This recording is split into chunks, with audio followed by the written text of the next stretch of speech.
علی علیہ السلام کی خدمت میں ایک شخص آ کے کہنے لگا، یا علی، جنت کی سب سے خوبصورت حور اللہ کسے عطا کرے گا؟ بس جیسے ہی یہ پوچھا گیا تو امام علی علیہ السلام نے فرمایا، اے بندہ خدا، یاد رکھنا کہ میں نے اللہ کے رسول سے سنا کہ جو انسان بدلہ لینے کی قدرت کے باوجود بھی اپنے غصے پہ قابو کرے تو اللہ قیامت کے دن اس کو سب انسانوں کے سامنے کھڑا کرے گا اور جنت کی تمام خوبصورت حوروں کو سامنے پیش کرے گا اور فرمائے گا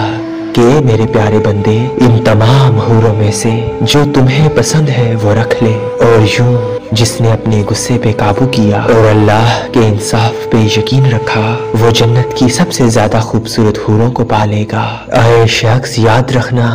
اللہ کو سب سے زیادہ انسان وہ پسند ہے جو بدلہ لینے کی قدرت رکھنے کے باوجود بھی اللہ پر یقین رکھ کے اپنے غصے پہ قابو کرتا ہے، اور اسی ایک صفت کی وجہ سے اللہ اس کی دنیا بھی آسان کر دیتا ہے اور آخرت میں بھی عظیم انعامات اس کے قدموں میں رکھے گا۔